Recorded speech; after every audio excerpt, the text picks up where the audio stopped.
Here we go.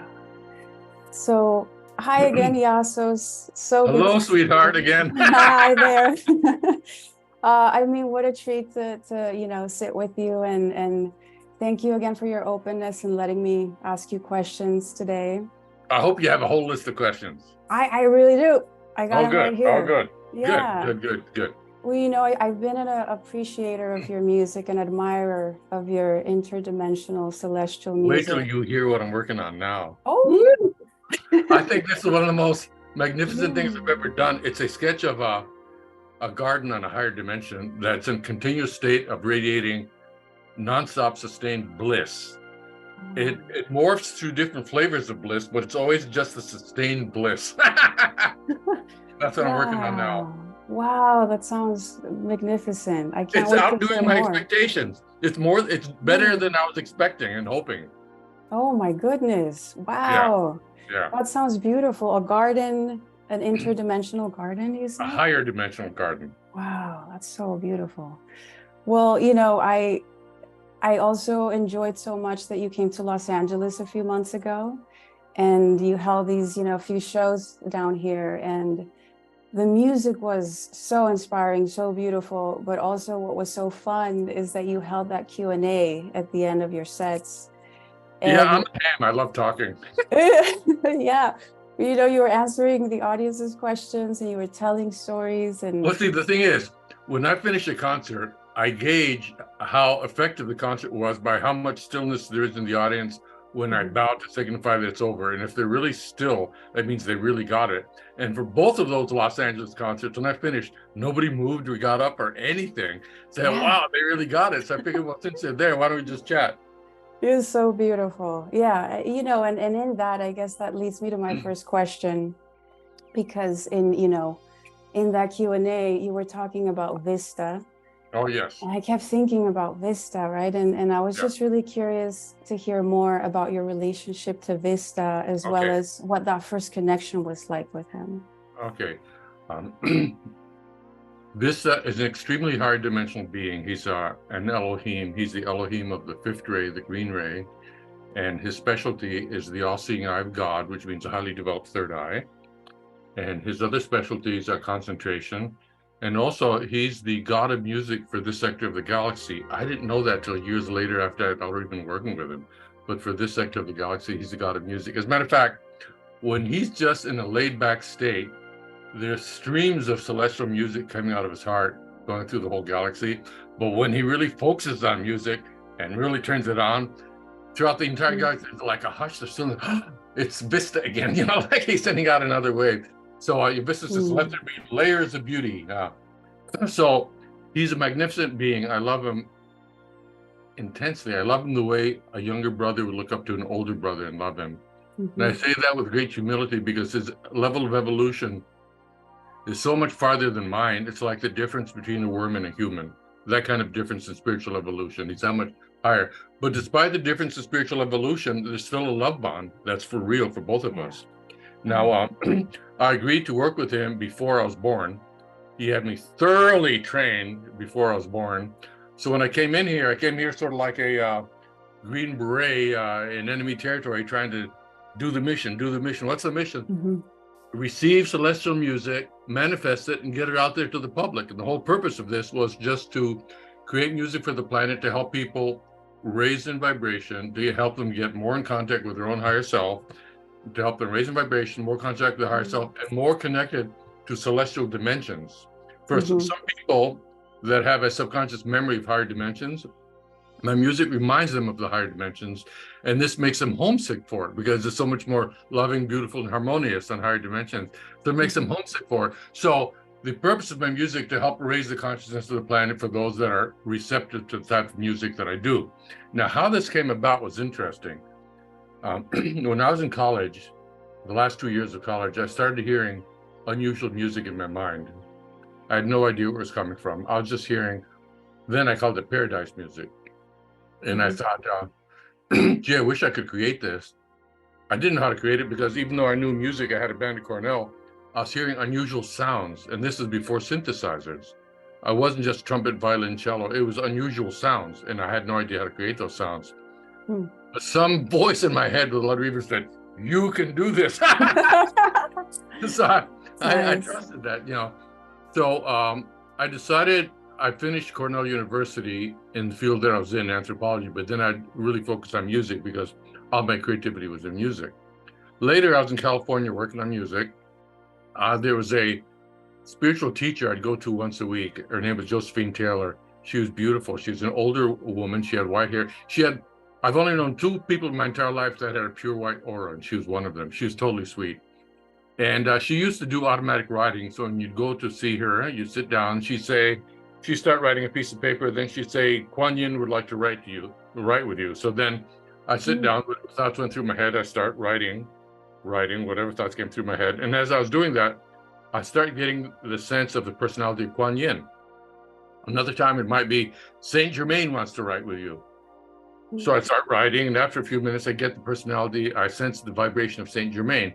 So it went like that each time. And once she said, Vista would like to write with you. I'd never heard of Vista, but so what? I started writing whatever ideas came through my head. And then suddenly I felt this personality and I remembered him.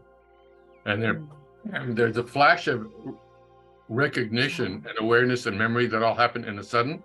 And then I could sense him and his female partner, Crystal, up above me to my right, looking down at me and being very happy that I was remembering them. And as soon as I remembered him, it released an intense flood of love from me to him. It was like a waterfall of love from me to him. I really adore, he's a magnificent being. I hope to grow up to be the kind of God that he is, because he's really quite magnificent. And since I'm working with him, his qualities are rubbing off on me. So that becoming aware of him facilitated our connection. And at that point, I remembered that he and I made an agreement to work together. We made the agreement before I was born. And the whole purpose of the agreement is he'd send me music ideas. By the way, the music ideas are the music, melodies, chords, etc., the special effects, how to create those special effects, technical details, and also the effect it would have on people when they listen to it. And that part's always totally accurate. When he says, this is how it's going to affect people, it's always totally accurate. So I got all that at the same time. And so I remembered him. And so that facilitated our telepathic connection. Now, when I work with him, I don't go into a trance. I'm just in normal waking coffee consciousness. But it's like this. When I'm working with him, it's like he hints, hey, Iasos, try this. It's like I get these ideas in my mind. And I don't think, maybe some of them are coming from me, but I think a lot of them are coming from Vista. And so he just hints suggestions to me. And by the way, when they want me to create a piece of music, they never tell me what to do, because they always honor my free will. But they want me to create a piece of music, but they honor my free will. So how do they do it? They seduce me into manifesting it.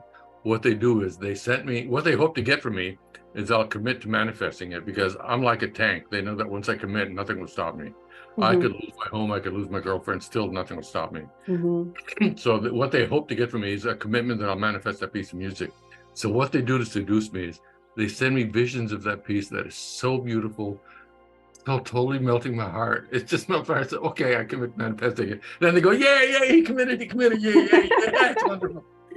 Because they want to have these pieces manifested on the earth. They're looking for any channel they can get, but there's certain qualities you need to have. You need to really be smart with music, understand music.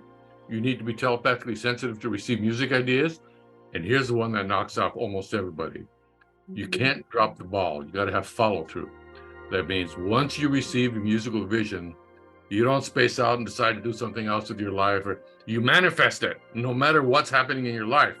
And that's where most people get disqualified, because they drop the ball. They don't stick with it. I never drop the ball. Never, ever. Right now, the piece I'm working on now, parts of it are really magical.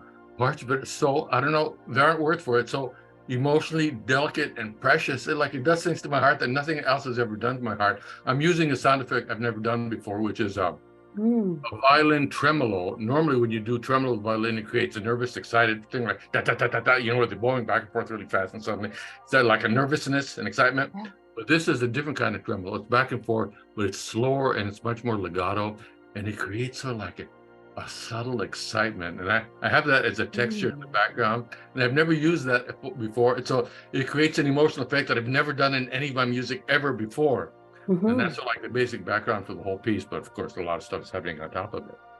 Wow, that's beautiful. I mean, I can't wait to hear this new piece coming through. It's hard for me to predict when it'll be done because all my predictions are totally way off, way off. But maybe Yeah, 2 months. That's just yeah, two yeah. months plus or minus 5 years. You Wow, can check in beautiful. with me in 1 or 2 months. Say, is it done yet? Is it done yet? And if it is, I'll send it to you if it's done. Yeah, absolutely. I would love to hear it. Yeah, thank Yeah.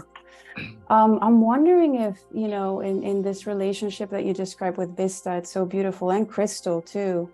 Does Can I tell you about Vista, Crystal? please, one of my questions was, do you have a friendship with Crystal, and what is it I like? love Crystal. Yeah. I'm actually turned on by her, which is kind of funny because you're not supposed to be turned on by, but I'm turned on by her. I don't care. That's the truth. Um, she has a unique energy which she can send people when they ask for it, and it's called liquid crystalline essence. And her liquid crystalline essence, it's like fizzing energy. It's like sparkling energy. It bubbles through you, and it's great for your eyes. It's great for clearing your brain. And you can just ask Lady Crystal, female Elohim of the fifth ray, the green ray, please send me your liquid crystalline essence. And it's exciting. It's exhilarating is the word. It's a very exhilarating energy. It's like sparkling, crystalline, bubbling sparkles going through your energy field. And Hmm. I love her. She's very beautiful. I'm turned on by her. That's the post about it. I don't care. That's me.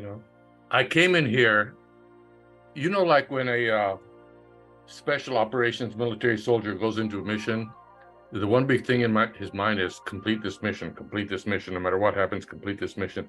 And I'm Hmm. like that here on Earth.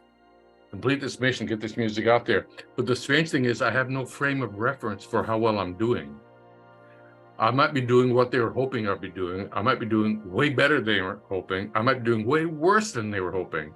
I have no reference point. And Yeah. so when I die, first thing I want to do is go straight to Vista and say, was it okay? Was it good enough? Was it good enough? I hope it was good enough. Was it good enough? Because I have no way of knowing now. I have nothing to compare it to. Yeah. Yeah. So I want really, really much to be worthy of my commitment to manifesting this mission. And I don't know how well I'm doing, but I'm doing my best. I know. I'm so curious to know too. Um, does Vista and Crystal communicate telepathically then? Are these like transmissions that you're hearing in your mind? No, he's limited to just music ideas. A Mm. funny thing happened in the 1980s. Um, channeling was becoming very popular in the 1980s.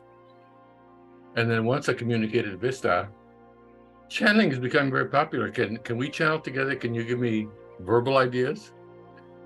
And then this is hysterically funny. He presented an expression of what? I'm giving you celestial heavenly music and visuals. Do you want me to drop all the way down to mere words? Mm. So it's like a funny, offensive, as if he was insulted that our communications dropped all the way down to mere words when he was doing this celestial music to me. It was very funny, it was all done in jest. But I got the idea that no, his agreement with me did not include verbal communications, basically just transmitted music ideas. That makes sense. There've been a few times though that you'll get a kick out of this. Have you ever seen any of my video? Your videos, your No, you haven't visuals? seen them. But yeah, I've I seen got your visuals. visuals. Oh yeah, I Yes, love you've your seen Realms of visuals. Light. You've Yes. seen, yeah, okay. So then you know what celestial. Okay, once many years ago, maybe in the late 80s or early 90s, I was doing a concert at Trinity Church in Redwood City, California. And it was their Saturday event, and the minister of the church does her thing with the audience for half an hour, then I come out. So I was backstage for half an hour waiting for my time to come out. And while I was backstage, I usually tune into Vista before I start, so I asked him for his collaboration while I'm playing music. And I said, Vista, I'd love to feel your energy more vividly than usual.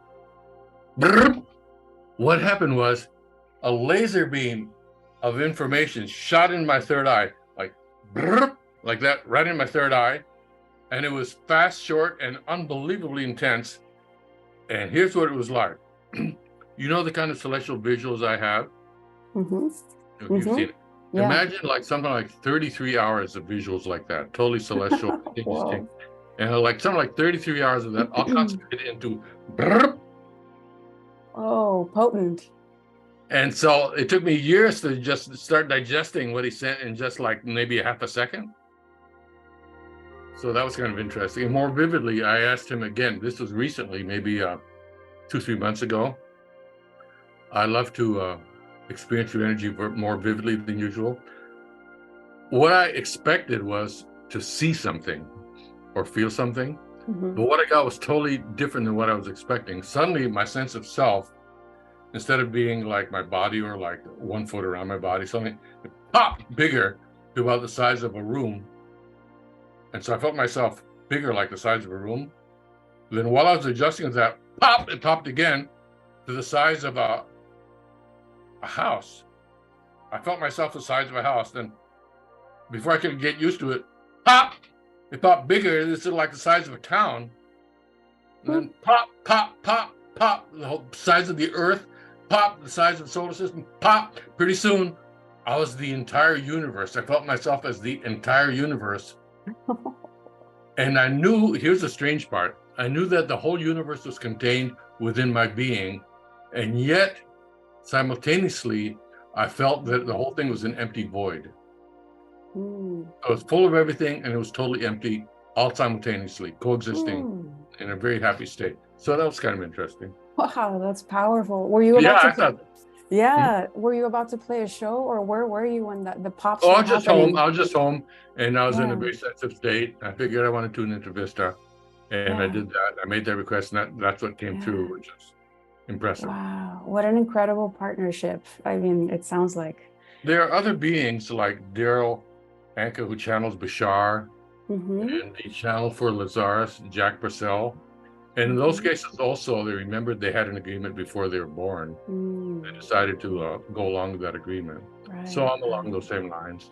right, right. Yeah, I've read about Bashar in your newsletter, which I love your newsletters. So I'm wondering, how does Vista look like? Does Vista have a shape or a color, a texture? When you reach that level of evolution, form is optional and arbitrary. Mm. So his average normal size is about 15 feet. But what he actually looks like, what do you want him to look like? You know, it can change. You know, at that level, you can look any way you want. I've never seen him, but I sense his unique personality. I sense who he is. And I sense Crystal also, you know. I sense the personality, though I don't see them. Got it. Yeah. She's very beautiful. He's very magnificent. Very, very magnificent. Yeah. You know, when you get to that level, they're all magnificent. Yeah, I bet. In their own unique way. You can emphasize sameness or you can emphasize differences. They're both accurate perceptions. On the lower levels of consciousness, it's the separations, the differences that are emphasized. On the higher levels of consciousness, it's the underlying unity and oneness that's emphasized. They're both real. Right, right. Take your pick. That makes sense. I'm wondering, do we all have guides? And if we do, how do we lower the noise to be able to connect with these guides? Be still and know that I am God. That's in the Bible. It works like this. I'll give you an analogy. Let's say you're standing in a pond in water that's about as deep as your thighs, okay? And you're standing in it, and you're trying to see what's on the bottom. If there are a lot of waves on the surface, you can't see anything, it's all a blur. But if the waves are perfectly still, you can make out every little pebble that's on the bottom. The stiller the waves, the more clearly you can perceive what's on the bottom. Water corresponds with the emotional body, and the same is true with emotions. The stiller you are emotionally, the more clearly you can telepathically receive information from anyone, including your personal guides, your personal angels, any ascended being, any other human being that wants to communicate with you. So it's a matter of getting emotionally still. Now, ascended masters hide themselves in how still they're capable of being. Not that they want to be still all the time, because sometimes they just want to laugh and have fun. But when they choose to, they can make themselves perfectly still, like a glassy lake without even a wave. And in that state, you're maximally receptive to getting guidance from God. Or, by the way, I was having a conversation with God, and it was a very interesting conversation. And then halfway through it, something occurred to me, and I wanted to ask him, God, is this really you that I'm communicating with, or is it one of your lower level representatives that's communicating with me in your behalf? And God's reply was, and what exactly is the difference? Nice. Wow, that's beautiful. Yeah. You know, what's the difference? Yeah. Yeah, and how does one achieve that level of stillness? Like, how has that worked out for you? Is that through meditation, any other practices, or just? Yeah, I meditate every morning. I do transcendental meditation. They recommend doing it twice a day, but I do it once a day. And I did about an hour ago, and it helps getting you still. But, you know, all you really have to do is, when your attention is on your heart, all your different energy systems tend to come into balance with each other. So all you have to do is get in a comfortable sitting position, not lying down, but because then you go to sleep, tend to go to sleep. Sitting position, close your eyes, take a few slow, deep breaths, and then focus your attention on your heart. And for every second that your attention is on your heart, all your systems come into balance with each other. Now, breathing has a very powerful effect on emotion. You know, if a person is scared or nervous or afraid, they do short, fast breaths. And if a person is calm, they do slow, deep breaths. So emotions affect your breathing, but it works the other way too. Your breathing affects your emotions also. Therefore, slow, deep breaths tend to make you very calm and still. And then the other thing is to calm down your thinking. Slow down your thinking so you can reach it like a blank state. And the way to do that, normally if a person's thinking, their tongue is very subtly moving as if you were talking, but in a very microscopic way. When you're thinking, there are muscle movements in your tongue as if you're speaking what you're thinking, even though you're not saying anything out loud. So thinking creates subtle muscle movements in your tongue. But the causality works the other way also. So dig this. If you can intend your tongue to relax, that calms your thinking. Just by focusing, tongue, I want you to totally relax, then your thinking slows down. So that also helps. That's great. And so people say, yeah, but if I can make myself receptive, what if I attract negative dark beings? Well, how you are vibrating determines what you attract. If you're a loving being full of light, then you'll attract loving beings full of light. If you're a dark, diabolical, evil person, guess what you'll attract? Matching frequencies, matching frequencies. I have to tell you, when I came into this incarnation, my sense of visuals was way more developed than my sense of music. I had to work on my sense of music. I didn't have to work on my sense of visuals. They're already highly developed already. So, basically it works like this. Vista wants me to create music and visuals together, because together they have a powerful effect. Here's how it works. Music doesn't have any built-in obligation or role or responsibility, but it is capable, it has the option, it has the ability to induce divine emotions, divine, positive, uplifting, high-frequency feelings. Visuals, likewise, do not have the built-in role or responsibility or obligation, but visuals have the possibility to generate divine thought forms. When you have music generating divine emotions, while visuals are generating divine thought forms synchronistically and synergistically, their combined influence can pop a person to ignite them into a higher state of consciousness. That's the whole point of my video. I've been doing multimedia concerts since 1970. Since 1970, I never did concerts without visuals. I always had visuals right from the start. It started off as one slide projector, then two slide projectors, and two slide projectors with a dissolve unit, then the kaleidoscope that I kept evolving. Now it's video, right? Wow. So now when I did my Los Angeles concerts, They're both outdoor concerts. There weren't any visuals, but normally when I do concerts, I have visuals that are tightly synchronized with music, like in Realms of Light, that go together.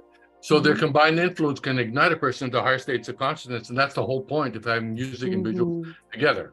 Yeah, wow. I can't wait to see a performance of yours with the visuals and the music together. Oh, there's one coming up in October. Woo! Here in Los Angeles? Greece. Oh, okay. I'll get my ticket.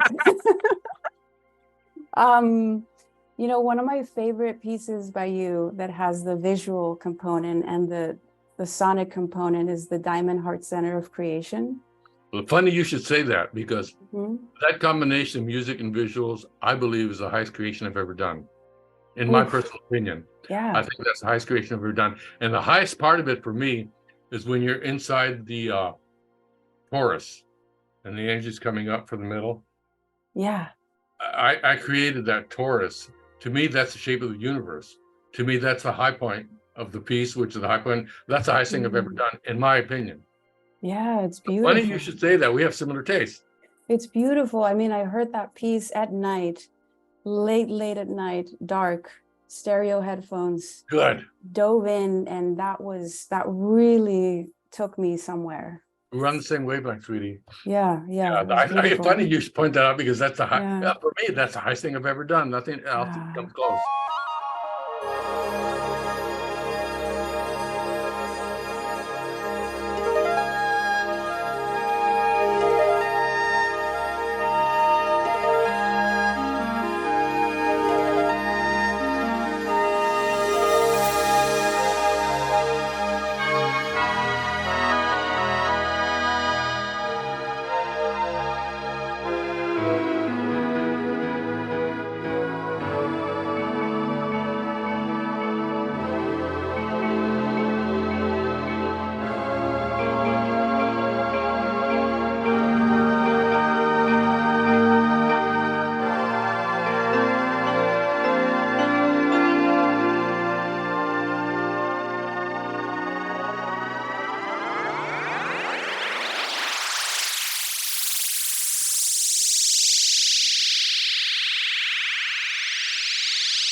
Well, to me, your music, to me, when I listen to your music, when I hear your music, I feel like everything's going to be okay.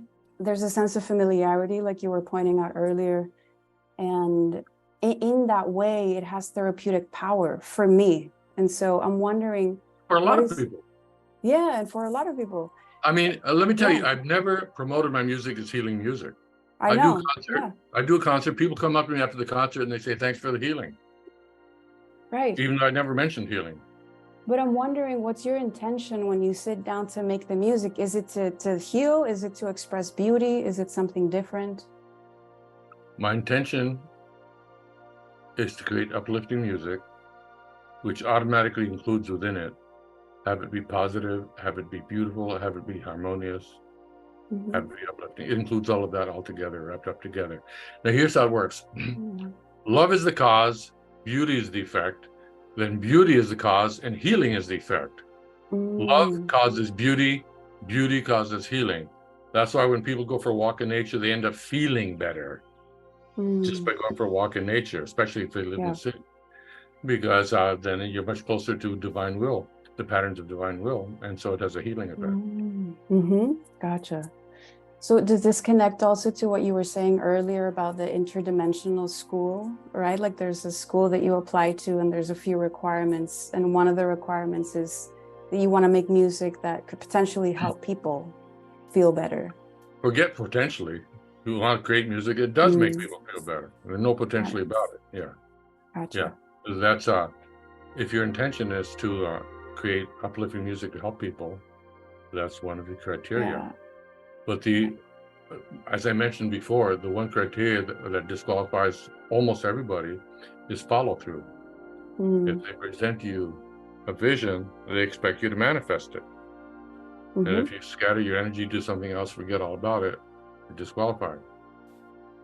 You can't drop the ball. You can't drop the ball.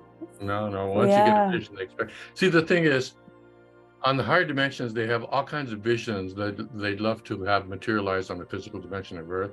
So they're always looking for anybody that might do it. And sometimes they find people that are receptive enough to do it. But 80% of the time, even though they started doing it, they space out and do something else and drop it. And they don't complete it. They want people to complete it.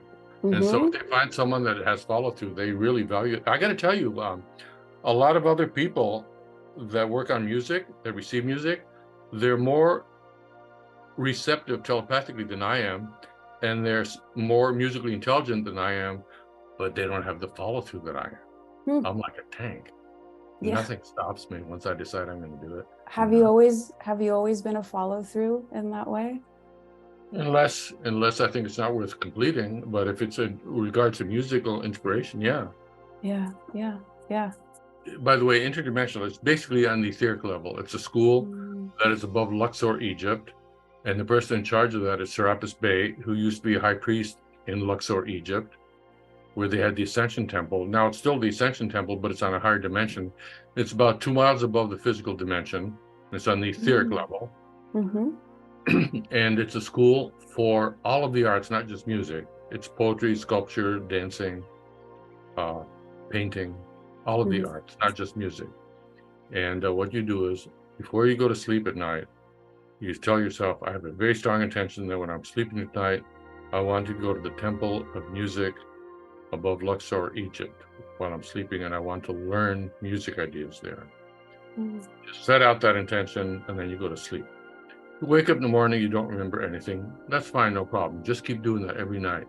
And after about 2 or 3 weeks of doing that, the wisdom that you start accumulating will start bubbling up from your subconscious mind to your conscious mind. And then you'll start getting ideas. It's, oh yeah, where did that come from? Well, it doesn't matter, I got it. So that's how it works. And you just have to keep doing it. And then what you got, what you stored in your subconscious, starts surfacing in your conscious mind. Yeah. Wow. Thank you. Okay. Got it. I believe you talked about how frequencies in music can stimulate different chakras in the body. Not different frequencies, different types of tones. Not different frequencies, different types of tones. And a tone can be many different frequencies.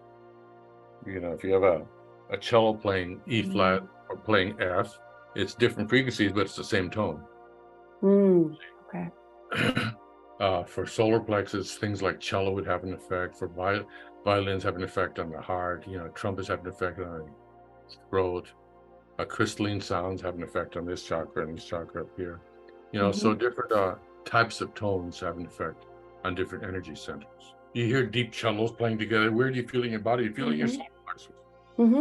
You hear a beautiful violin solo. Where do you feel it? You feel it in your heart. You know, if you hear high tinkly sounds, you might not be conscious of what you're feeling, but it's stimulating your third eye and your crown chakra. Yeah. Would you say that then music like that has drumming or like bass can stimulate lower? Or yes, it does. Yeah.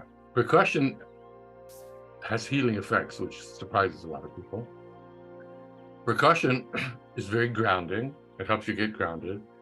It helps connect you to the earth. It helps charge your bottom 3 chakras, especially the Muladhara chakra, your bottom chakra, and also the chakra below that, which is a few inches below your feet. It really charges up those chakras. And another healing effect of rhythm that most people are not aware of is that rhythm can charge your physical body. Now, how does that work? Here's how it works. You know what resonance is, right? The frequencies can vibrate to the same frequency. One starts vibrating, gets the other one also vibrating. Through resonance, you can have information transfer and energy transfer. An example of information transfer is telepathy. Another example of information transfer is radio. If they're broadcasting at 94.1 million times a second and a radio is tuned to 94.1 million times a second, it gets that information.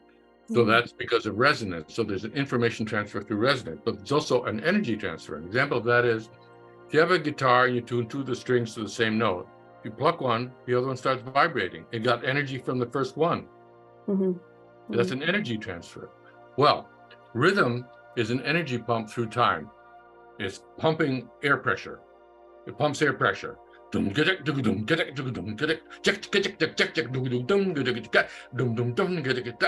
pumps energy. Now, there's a scientific term for resonance between a person moving and the rhythm, where they're moving together. If a person is synced with the pulsing beat of the music, there's an energy transfer from the music to the person. And that high-tech term for being in phase with each other, for an energy transfer between the pumping rhythm and the person moving, is called dancing. You're synced with the rhythm, you're moving to the rhythm, and that allows for an information transfer. I could have danced all night. Why? Because of the rhythm. The rhythm, right? So it has those healing effects. Also, it has other effects.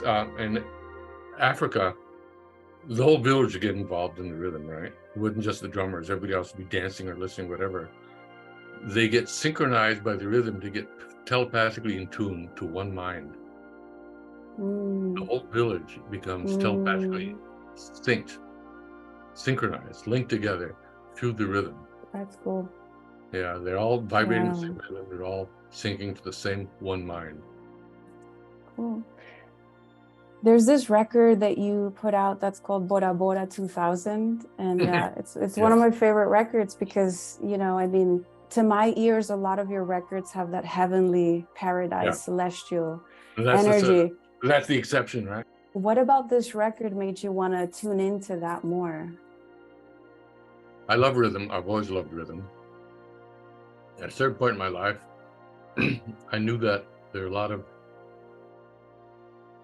special effects with sound that could really amplify rhythm, really take advantage of it, take it to new worlds. So at a certain point, I decided I want to create an album where I can use all these technologies and special effects for amplifying rhythm, to just create rhythms that are efficient energy pumps. As I mentioned before, a rhythm is an energy pump through time. I want to create an album of very efficient energy pumps through time, really make people want to move and dance, but also that are very emotionally uplifting, because on Earth, there's a lot of rhythmic dance music that is very powerful rhythmically, but not emotionally clean. Right. So you're charging your physical body while you're contaminating your emotional body. I want to create music that's charging your physical body while also uplifting your emotional body, not contaminating it with dark negative emotions. I wanted to have both together, and only that, not a combination where like, oh, you know, sad music because I lost my lover, whatever, you know, or your dog or your truck. but just happy feelings, you know, dedicated to the spirit of fun. So I decided to do that and take advantage of it. And some of those rhythms are native to parts of the planet, like a dum dum dum dum dum dum, that's Cuban. Or you could have that's samba, or that's Arabic, you know. So you can have rhythms from different parts of the world, or you can have other rhythm patterns that are just as effective, but are not native to anywhere on the planet. And I have those too. So that album has rhythm patterns, some of which, maybe 40% of which, are native to different parts of the planet. And the other rhythm patterns, maybe 60%, that's a guess, 60%, are just not native to anywhere, but they're still very effective rhythm pattern. I had a period in my life around 1969. I lived on a houseboat in Sausalito. And at that point, there would be nonstop African rhythms going through my head. Or I'm calling them African rhythms, but basically rhythms going through my head. and it'd be like a nonstop radio station. Eventually, I realized that there were 3 Maasai masters, meaning Maasai people that were really knew rhythm very well. They were intentionally programming me with rhythm patterns. So they really programmed me. I can be singing rhythms nonstop and have it changing continuously. I can do it for as long time as I want because they got me so programmed that I can just spout it out and just keep changing it all the time. So they had me. That happened for about 2 years. Man, oh man, nonstop radio station of these continuous rhythm patterns, and I actually wrote it down. I wrote down each rhythm pattern. I call it my rhythmic encyclopedia, and then I actually recorded my voice singing each rhythm pattern, like 1, 2, 3, 4, digadum, digadik, digadum, digat, digadum, digadik, digadum, digat, digadum, digadik, digadum, digat, and then I do another one. Dum da gadek dum digadek dum dum digadek dum da gadum da gadek dum digadek dum dum digadek dum gadek, like that. And so I have a recording of my voice. So I have it on paper written down in musical notation. I also have my voice. It's my rhythmic encyclopedia. And so I use many of those patterns in Bora Bora 2000. And so I wanted to create music that took advantage of all the modern ways that you can create effective rhythms using modern sound equipment, but also rhythms and music that was only emotionally uplifting. Got it. Yeah. I hear those too strongly come through You're that record. You're very receptive to my music. I'm very impressed. Thank you. Oh, thank you. Yeah, We're very much on the same wavelength already. I can tell that. I think so too. Yeah.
And why Bora Bora? Is there so much magic in Bora Bora? I mean, I've seen pictures and the water is so crystalline and aquamarine, but like, why to you was this album titled Bora Bora? Mark Twain said Bora Bora is the most beautiful place on the planet. I went there. He's right. He's right. Bora Bora is a central island, and then there's coral reef, meaning many small islands go around it. And in between the central Bora Bora and the Motus, meaning the tiny little islands around it, it's a lagoon. And outside of the Motus is just ocean. So there's ocean, there's all these Motus little islands, and then Bora Bora in the center with the lagoon in the middle. The lagoon just has pure white sand. When I was there, I went crazy taking pictures of the water. I'd be going on these expeditions on canoes, and I'd move my camera and just take pictures of the water. It was so beautiful. It was so beautiful. I went crazy just taking pictures of water. Can you believe such a thing? I can believe it. Pure white sand. And there's nothing in that lagoon that can hurt you. There are sharks there, but they won't hurt humans. They're very respectful of humans. As a matter of fact, once one of the activities the one hotel offers was a shark feeding. So my girlfriend and I signed up for shark feeding. They put you on this outrigger with a motorboat in the back that can have like maybe 12 passengers plus the Tahitians taking you there. And he takes the boat out to another place in the lagoon. He parks it near one of the Motus, the little islands around it. And you're in waist deep water. and he puts a rope where the anchor is to another part. He says he wants all the tourists to stay on this side of the rope, and he's on the other side of the rope. And he has a bucket filled with cut up fish parts. And for the sharks, it's free lunch, so they know what's going to happen, so they're excited about it.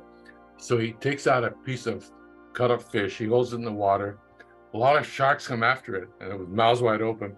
And just before the shark bites it, he lets go of it, and the shark bites it. And then he does it again, another shark comes in. I tuned into those sharks. I got that they're very respectful towards humans.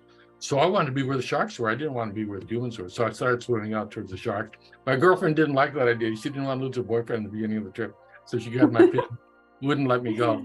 But they're very respectful.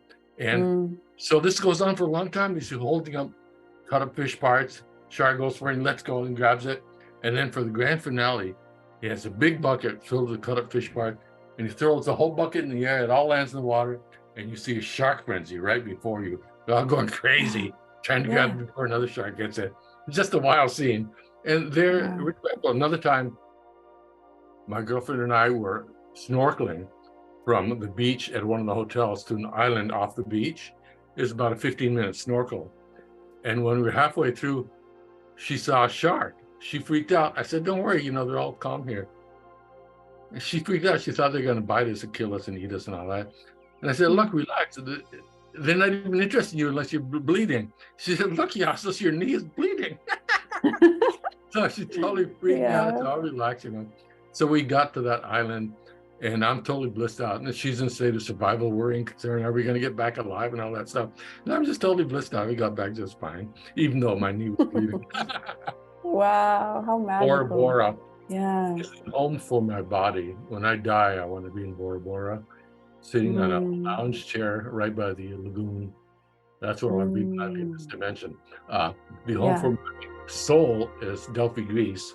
The home for my body is Bora Bora. And I called it Bora Bora 2000 because I became friends with a guy that's considered the king of Bora Bora, Tautu Tauteha, that's his name, Tautu Tauteha. And he had this vision a few years before the year 2000 of Bora Bora being into a golden age, where everything is very magical and wonderful. And he referred to that as Bora Bora 2000. So I decided to make that the name of my album after Tautu Tauteha, whom I very much love. He was a really wonderful person.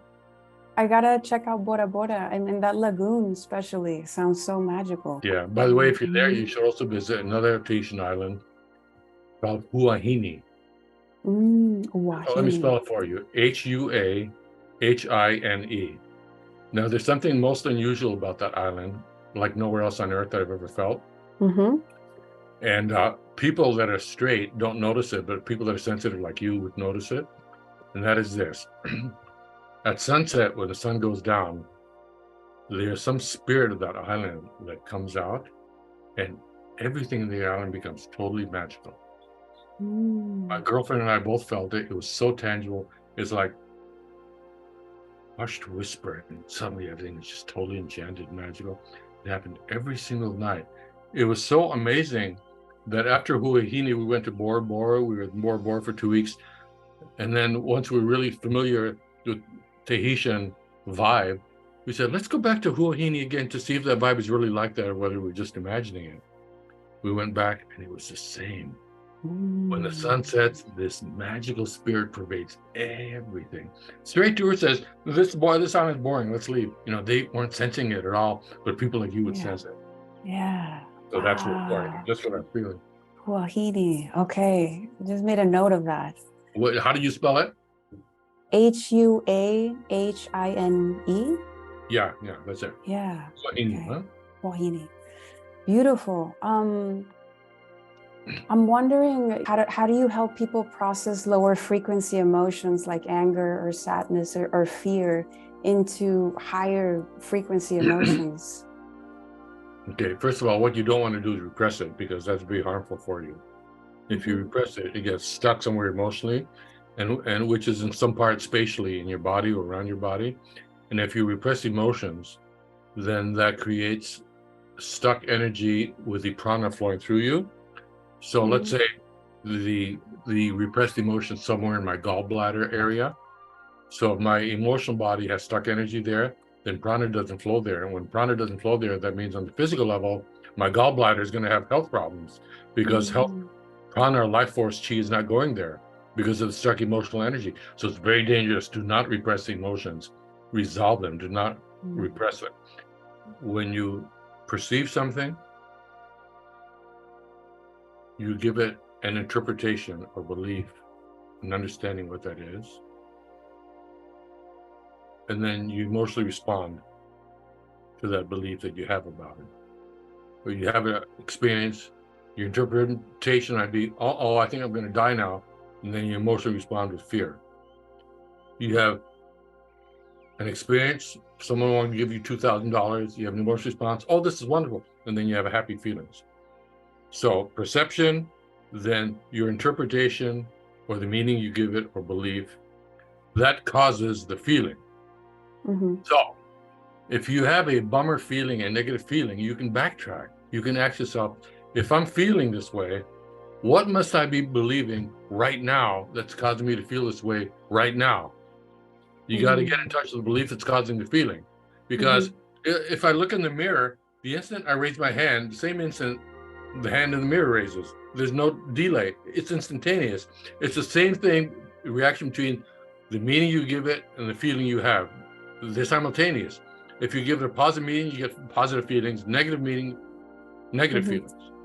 So when you're feeling bummed out, what am I believing right now that's making me feel this way right now? You have to get in touch with that feeling. Okay, and don't make it complicated. It's always something obvious. You don't need to say, I have to dig around for 3 months to figure it out. No, it's always something very obvious. Okay, once you get in contact with the feeling, or with the belief, that's causing the feeling, the next step is you have to own it. You have to admit to yourself that you have that belief. Why do you have to own it? Because you can't change it if you don't own it. You got to own it in order to change it. Otherwise, you're not in the driver's seat. You can't change it. You have to admit to yourself, okay, I admit it. I wish I didn't have this feeling, but I have to admit myself that I actually do have this belief. I don't want to admit that I have this belief, but I really do. So I got to admit it to myself, because if I don't admit it to myself that I have this belief, then I can't change it. So you have to own it. If you don't own it, you can't change it. Once you own that belief, then you have to say, well, what would be a positive belief? What would be the opposite of this? This would be a more positive interpretation. You give it a positive interpretation, and then you adopt that belief. Now, if you sincerely adopt that belief, then instantly you feel better. You didn't repress your negative emotion, you transformed it into a positive emotion. But if you tell yourself you have that belief, but you don't really, then you'll still be bummed out. And how do you get yourself to believe the new belief? By understanding that beliefs are easy to change. If you have a belief that beliefs are difficult to change, then that belief is going to prevent you from changing your belief. Right. You have to have a belief that beliefs are easy to change, period. And therefore,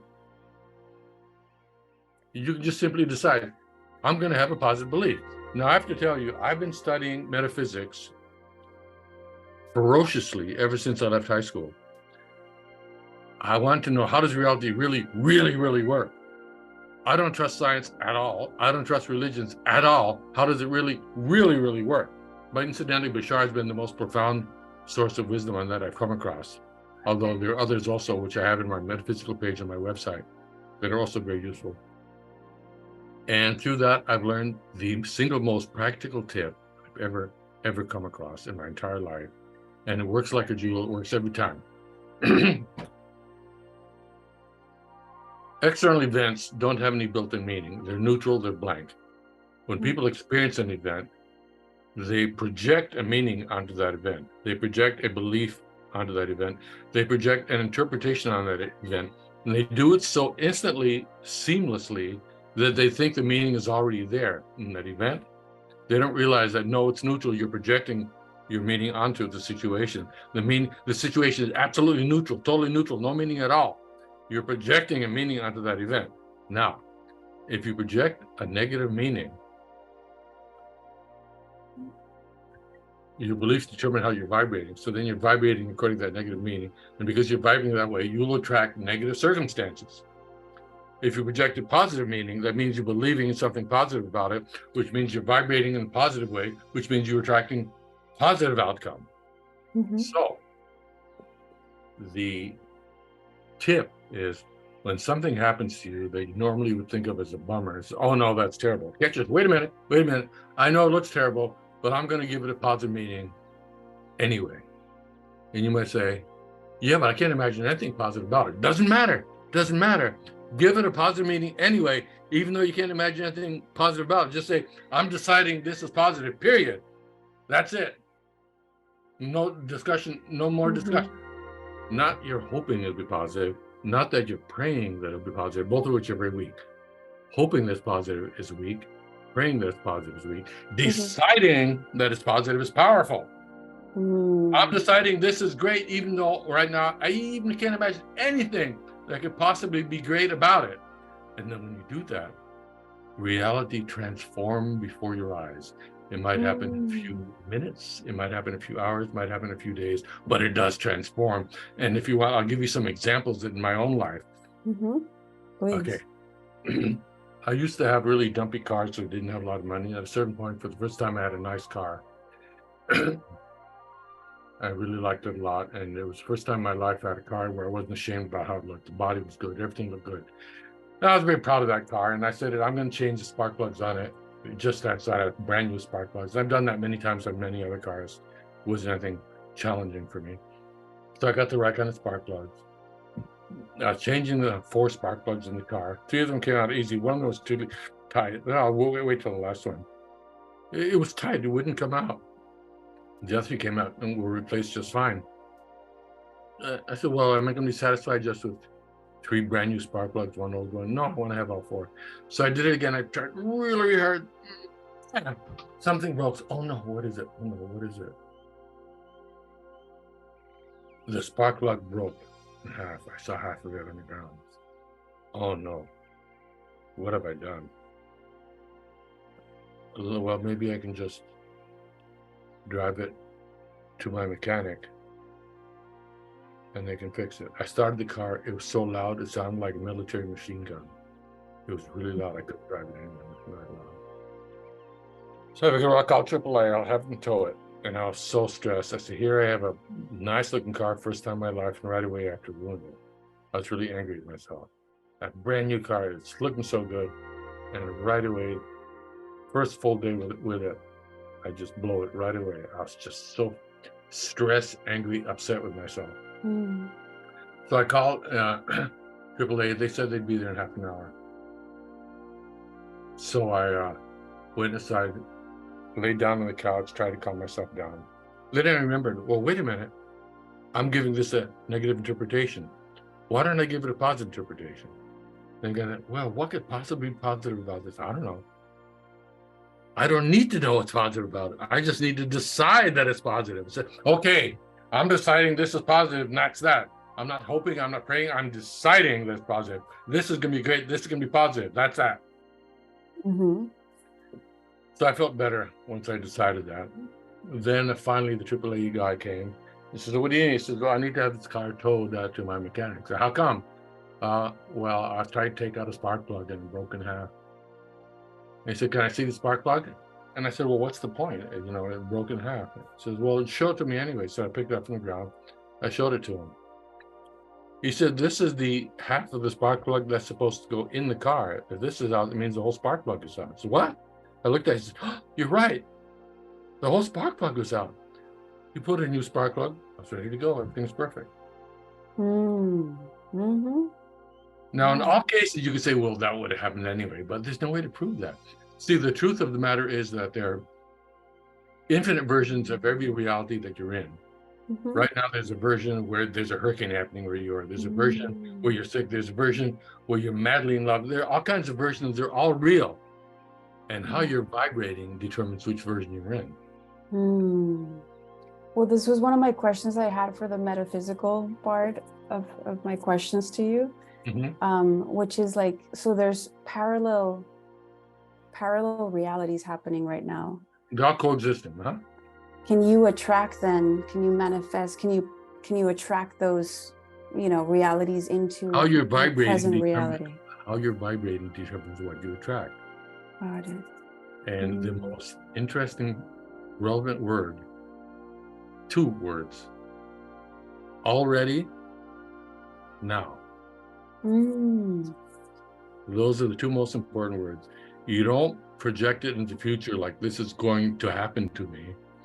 You see it as happening already, happening now. Those are the two most important words: already and now. Do not put it in the future like this is going to happen to me. You have it in the present. This is happening to me now. This is already happening to me now. Already now. I like Yeah. that. Yeah. Okay. I really like that. Can you do those manifestations through music as well? Can music help you tune in into those present frequencies to attract things? For some people, yes. For some people, no. You know, basically, music affects your emotions. If you want to feel wealthy, you can play wealthy music. If you want to be sad, you can play sad music. You know, you can use whatever props you want or you need to help you get there.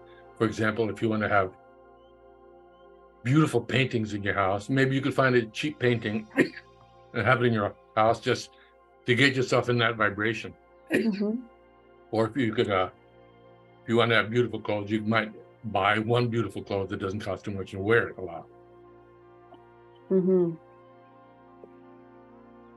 You're asking great questions. I'm really enjoying talking with you. I was very much looking forward to your answers to these questions. Well, you know, what sign are you? I'm a Scorpio. Yeah. So what are your other questions? One of my favorite things about your music is your glides. And I'm wondering if those glides equate to raising people's vibrations emotionally as well. If they go up, yes. If they go down, no. Yeah. Well, you usually go up. Basically, yeah. Well, no, I have some go down. The beginning of each of my albums, it comes down from above. It's like, I think of it as celestial descension, something descending from celestial realms into the physical realm. That's how I think of it. Each of my main albums begins with the sun coming down from above. But that's the idea of it, a celestial descension for me. Some instruments like piano have quantized frequencies. It's either C or C sharp. You can't glide between them. Other things like violin or trombone or slide whistle can slide between notes. A real good singer slides between notes. If you analyze it microscopically, they don't just jump from one note to another. They slide. If you analyze it, they slide between notes, or like that. And so when music, they do that because that's how emotions work.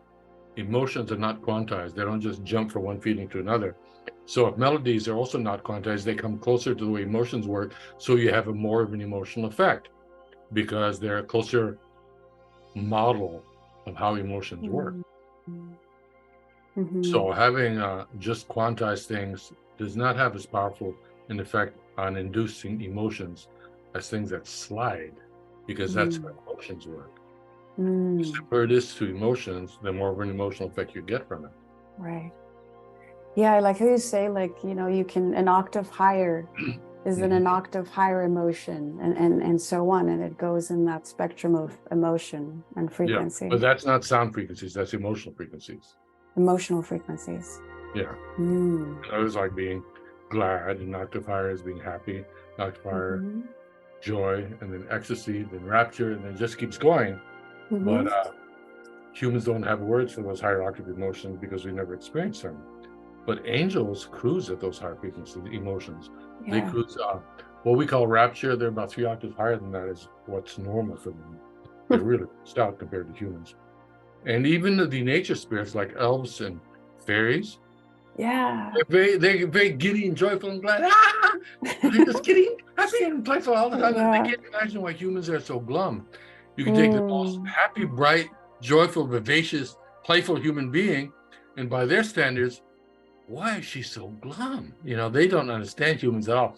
Why are you so glum? Because they're just really, really happy and bright. That's normal for them. Well, I feel like your music does that to me, like Ever Upwards has those glides that Yes, take you to yes, angelic realms. And yes. I feel like it kind of helps me pendulate One of away. the functions of my music is to introduce people to higher octave versions of harmonious emotions that they already know, they already feel. For example, instead of feeling just love, you might feel a higher octave, universal, unconditional, infinite love. Instead of just Mm, happiness, you might right. experience an ecstatic version of happiness. So it's using music to introduce people to higher octave emotions, Yeah. or emotions that they're already familiar with. And the nice thing is, the music introduces you to those feelings, but once you experience those feelings, you don't need the music anymore to get there. Right. The music Right. is just training wheels to familiarize you with it. And once you're familiar with it, you don't need the music. You can get there on your own.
Seems like you don't, I mean, it seems to me, I may be wrong, but it seems to me like you don't follow rules when you sit down and make music. I laugh at Earth rules for music. I just laugh at it. For example, the conventional music chords, like has a C minor ninth or F sharp 11th chord or a D with a flatted fifth and all that. Yeah, I know all those chords, but I'm not limited to them. I Mhm. might like the piece I'm working on now. It's clumps of notes close together that don't fit any chord at all, but they sure have an emotional effect. So basically, if there's a certain feeling that I'm feeling, and I want to induce that feeling in music, I just experiment with different note combinations till I find the combination that reproduces the feeling that I'm feeling. And it might have nothing to do with conventional chords. As a matter of fact, there's about a 90% chance that it won't be a conventional chord.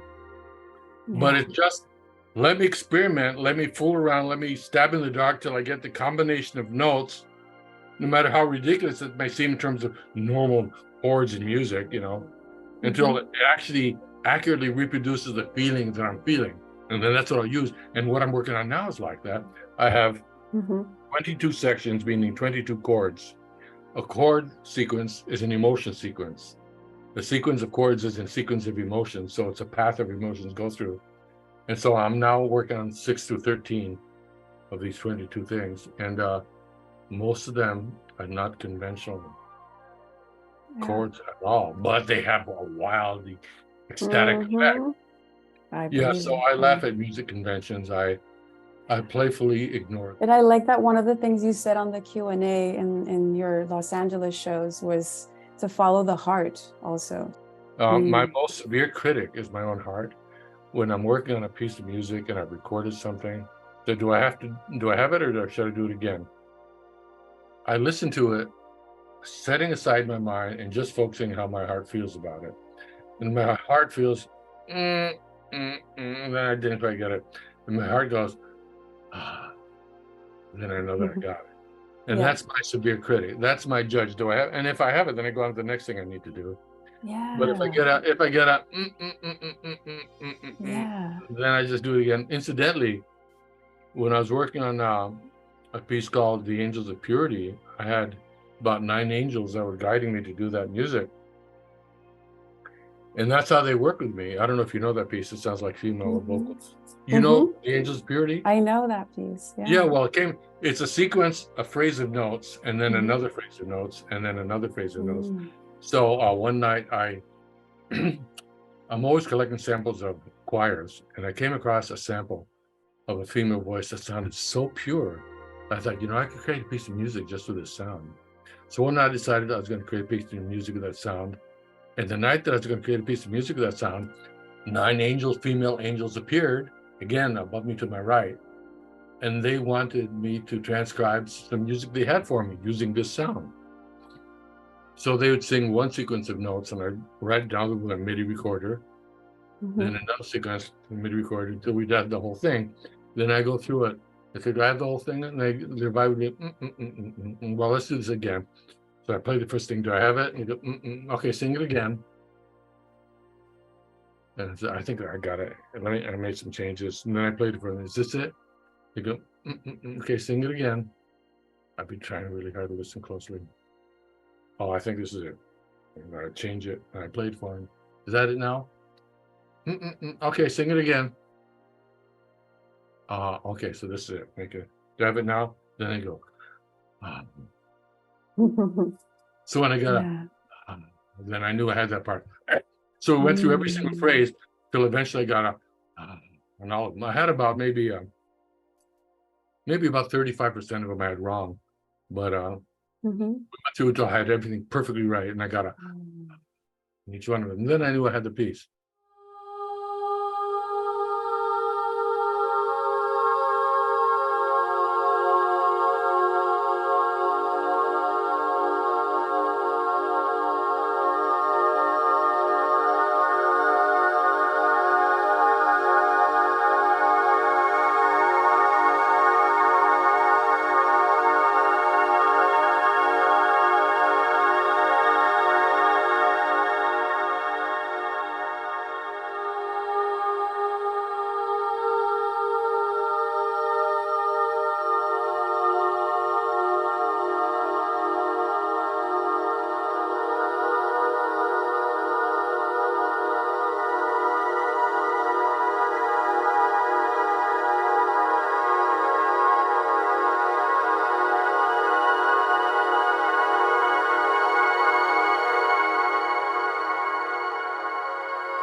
This may be unrelated, but it just reminded me of how at the end of, or at the beginning of your shows, you ask the audience, your one request is for people not to clap at the end of every piece. And I thought that made so much sense, that you don't want people to break the energy down to the ground. I've never seen that before. Yeah, there's one other musician that made the same request. I was really proud of her. Trying to remember her name. She does Primal, Deva Primal, I think is her name. Do you know her? I don't. Yeah, Deva Primal. I went to concert with her. She asked the same thing. Please don't clap. Don't clap. Because it shatters the energy. And if you're creating beautiful structures in the air, beautiful thought forms in the air, they'll come shattering down, because clapping is it's a random explosion, just a waterfall of random explosions. That's an explosion. It shatters energy. Right. If you have a whole bunch of, leave it to Earth to come up with a destructive sound to signify beautiful meanings of appreciation and gratitude. But it's a destructive sound signifying appreciation and gratitude. It's funny. Leave it to Earth to do that. There's a few tracks and records that you released around 2008 that I really like Javanese Dream Bells, Liquid Crystal Love, Jeweled Space, and to my ears, they're a little bit longer, a little bit more repetitive, and in that way, they're more hypnotic to me. What was the reason behind doing them a little bit longer and maybe more hypnotic? I'm not trying to be hypnotic. I'm just trying to let each piece do whatever it wants to be. Each piece of music has a soul of its own, and I let that soul express itself, regardless of how short or long it is.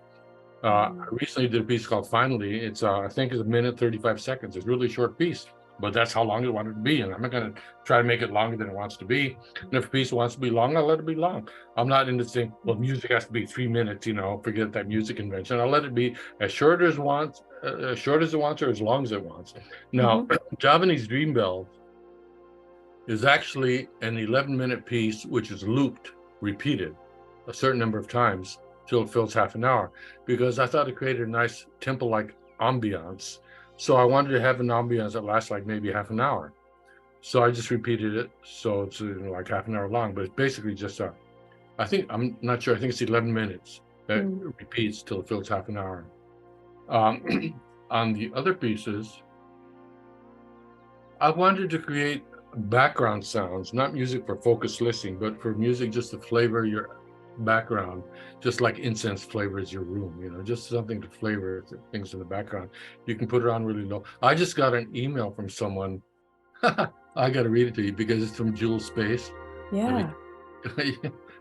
I get people email me feedback. It's kind of funny. Okay. Can you hear me? I can hear you. Yeah. Okay. Here's what they wrote. I've been album Jewel Space while swimming in Clackamas River, where I live in Oregon, USA, with underwater headphones and goggles, and it's been deeply mesmerizing and healing. Music like yours helps my anxiety become far more manageable. Thank you so much. Wow. So I get a lot of feedback like that, which is nice. That. It makes me feel like my work is fulfilling what it's supposed to be doing. Absolutely. I like that it's underwater too. Yeah. That's so cool. Each of those has an interesting story how it came about. Story about Liquid Crystal Love, if you're curious. I am. Remember how I ended my concert playing the zither? Okay, that has celestial harmonics. And I decided I wanted to create a half-hour piece of music that has that. And I'll record it half an hour of that twice, and I'll blend those two things together. And I'll call that Liquid Crystal Love.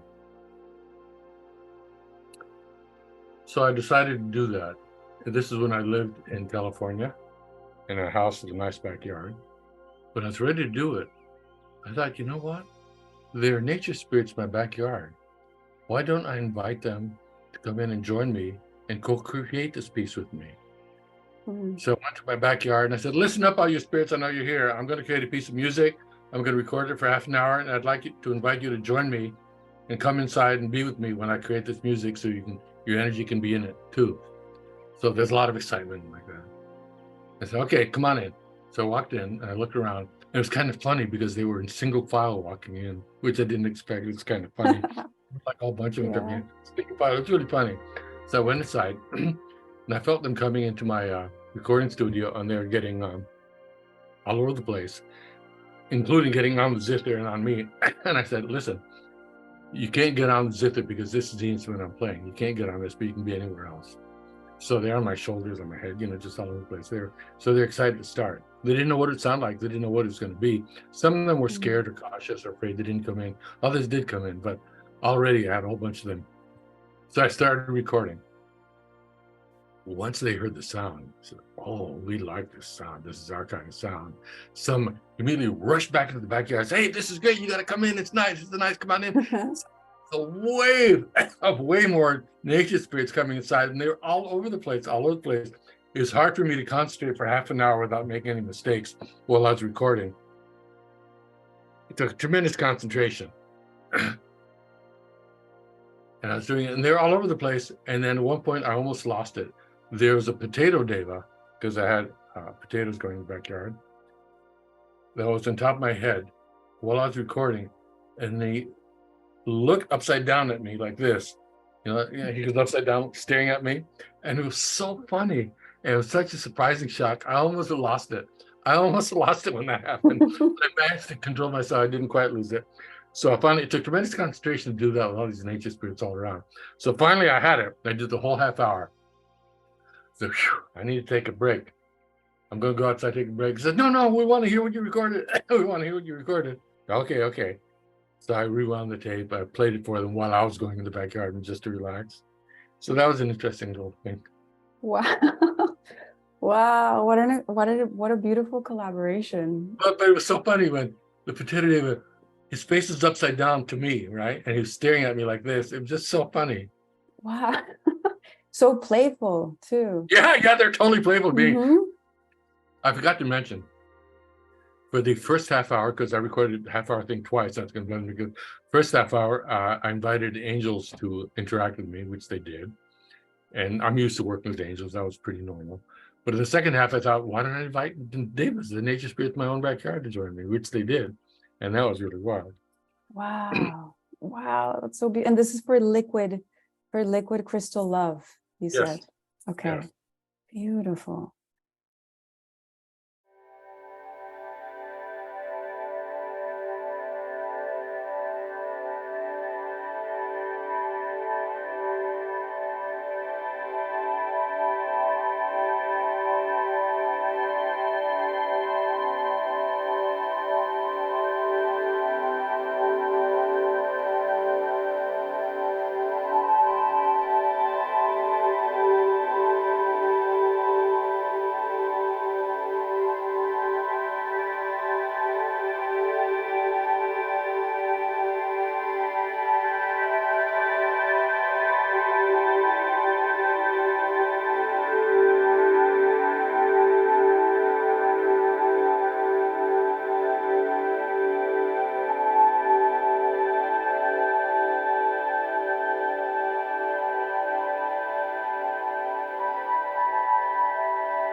One of my favorite resources of yours is a video that you have on your YouTube channel that is called, I believe it's called Tips for Aspiring Musicians. Mm-hmm. And you talk about, I've never heard this before, but you mention assimilation mode versus creation mode. Yeah. Can you say more about that? Yeah. One of the persons that I work with, his name is Capri. I have a team of 3 people. He's one of the 3 people, and he is always turning me on to new music software and new music sound libraries. Trying to absorb what he sends me is like trying to drink water from a fire hydrant. He sends me things like maybe 20, 30 times faster than I can possibly absorb it. But basically, he loves me and he's dedicated to me, and he likes to send me things that I think I might be able to use in my music. So sometimes I'm in learning mode, which I call assimilation mode, where I'm learning new music software, which is very interesting ways to modify the sound, okay? Mm-hmm. And also I'm studying, scanning new music sound libraries. When I find a sound I might want to use, then I log that sound, how to find it, where it is, my description of it, and how likely I want to use it. Mm-hmm. So I have that. So that's the simulation mode, where I'm learning new music software, and I'm studying new sound libraries and logging the sounds I might want to use in the future. Mm-hmm. So later, if I want to have a silvery ambiance, I look up in my notes and find silvery ambience, and there are things that tell me where it is, how likely I am to use it, my description of each sound, so I can get to it fast to use it. So I don't have to waste a lot of time finding the sounds I need for whatever I'm after. And then I do that for a while, a few months maybe. Then when I feel right, and I feel ready to create a new piece of music, and when a new piece of music ready to pop out, then I drop out of simulation mode, I go into creation mode.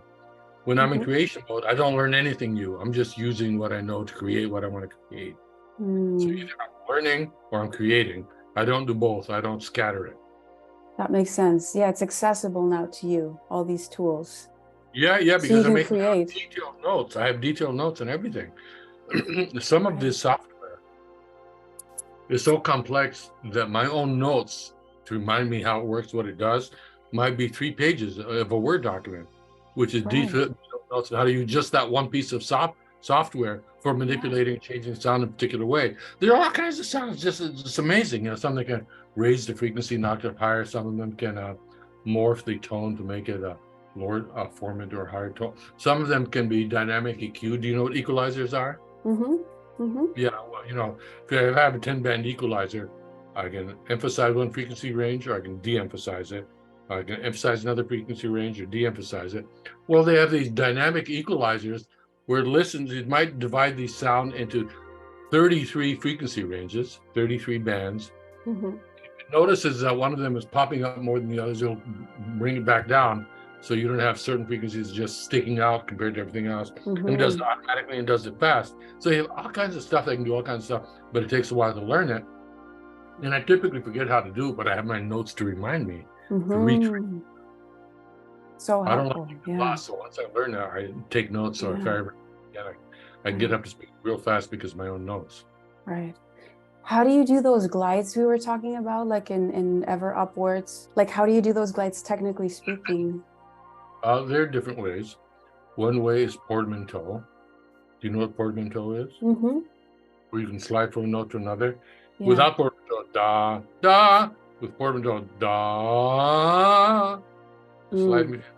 Now, if you're using a sampler with portmanteau, it doesn't have to be one note. It can be a whole recording. It can be a whole stereo recording. And you can slide that from one pitch to another pitch. But that thing is not just one note that's sliding. It's a whole recording that's sliding. Another way is a special effect in SoundForge, which is designed to create a vibrato. You give it a stereo sound, and it can create a vibrato. The sound goes like that. It can go as slow as you want, or go fast, like that. You do vibrato. Well, I really stretch it. I have it do a big range where it can go an octave higher and down an octave. And I have it go so slow that it might take 12 seconds to do one cycle, and then I might use just the upward part of the cycle.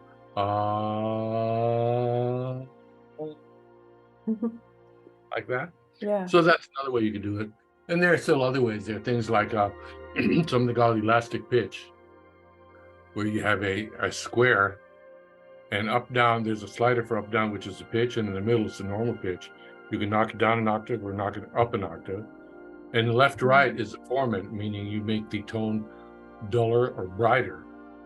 And you can then sync them so they work together or have them be independent of each other.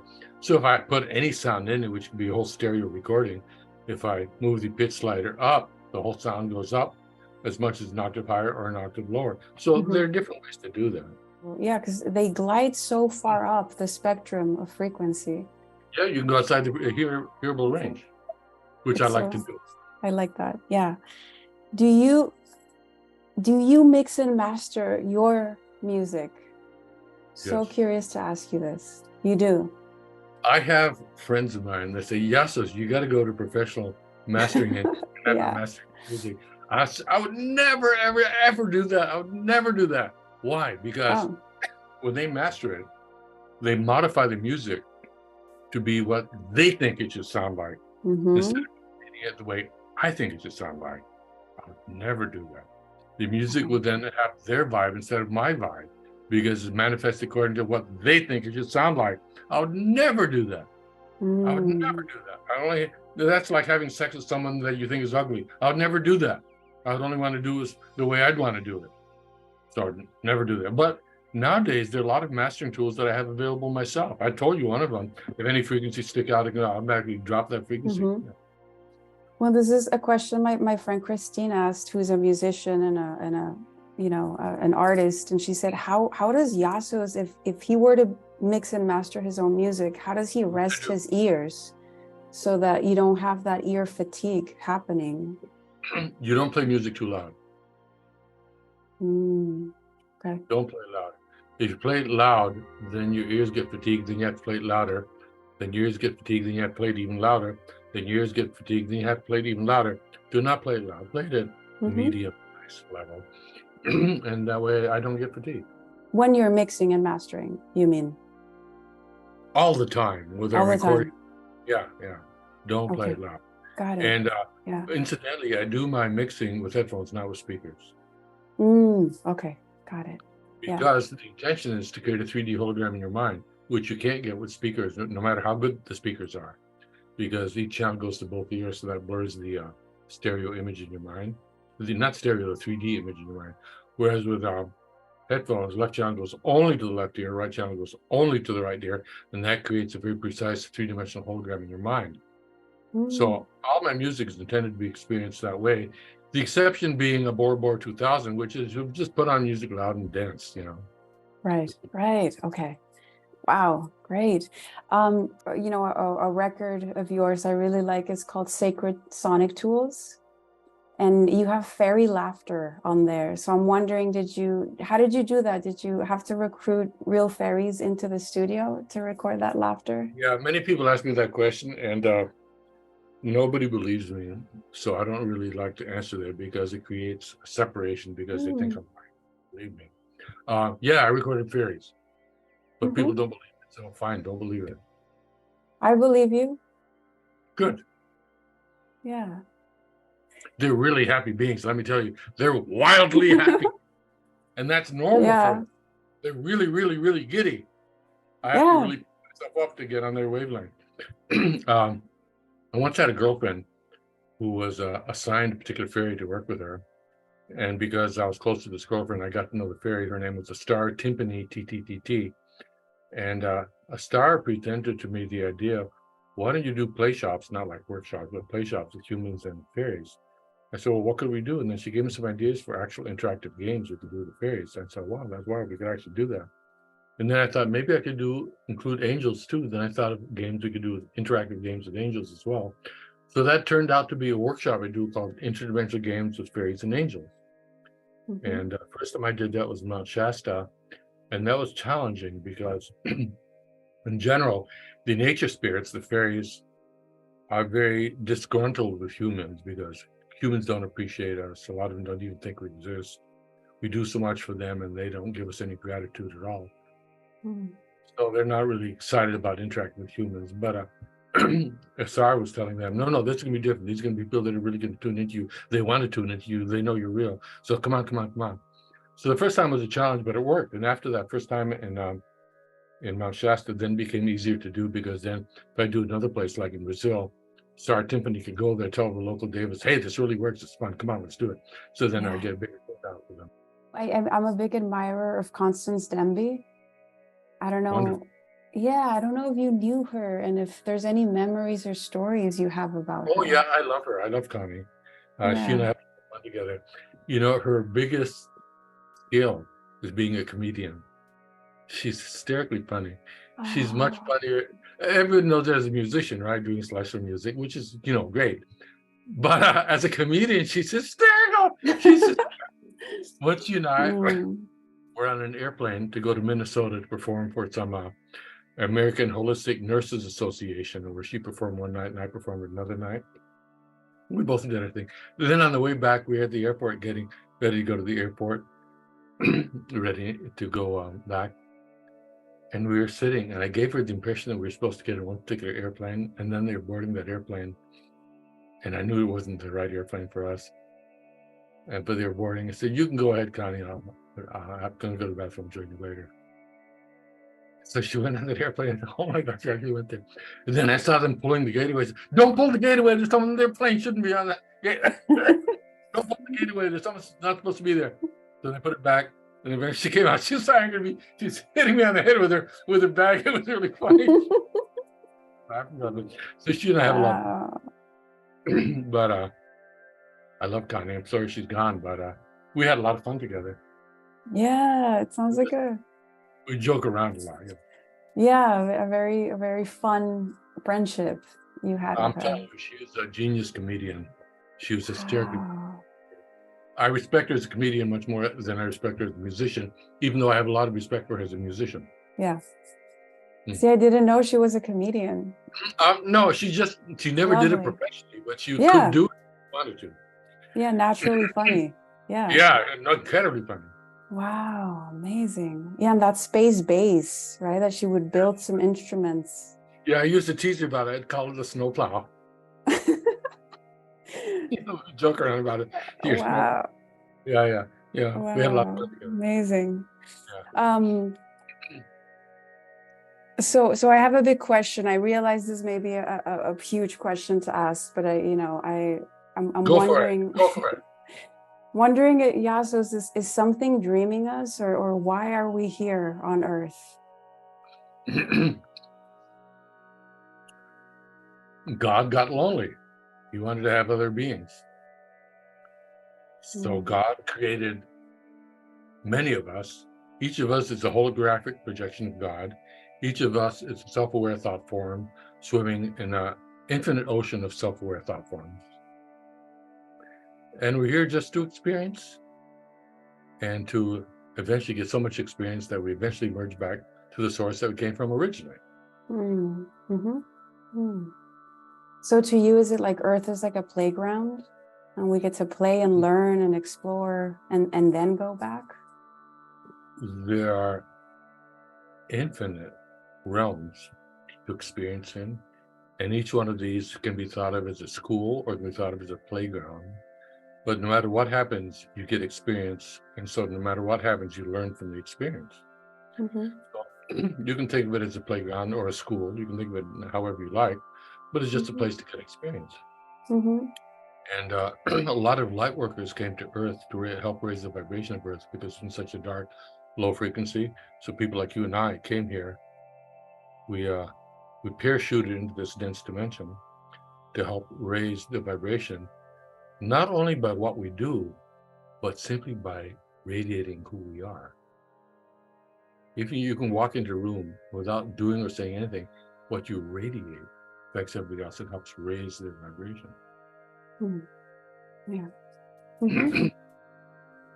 You've said in prior interviews that I saw and listened to that Earth's vibrations are getting higher.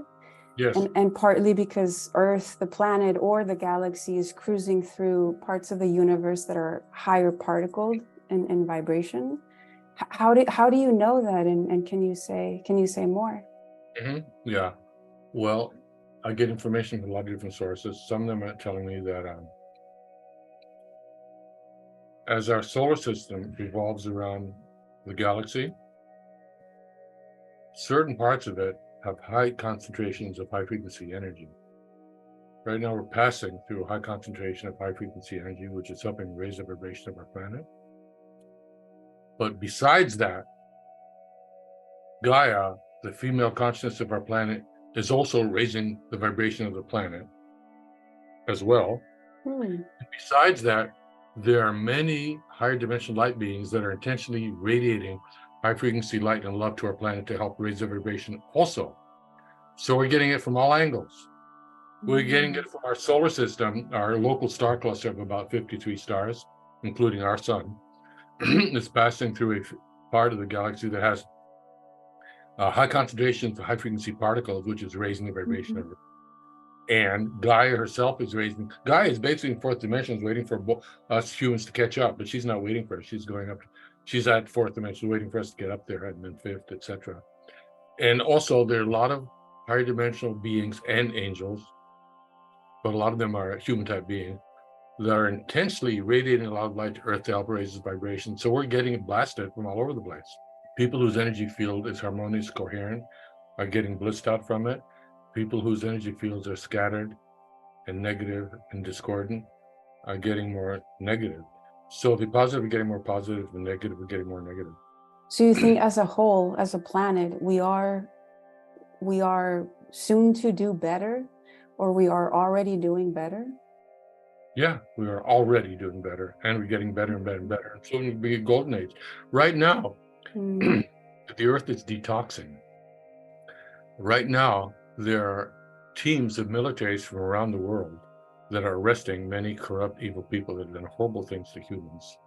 And they're from clans of families that have been doing horrible things to humans for centuries.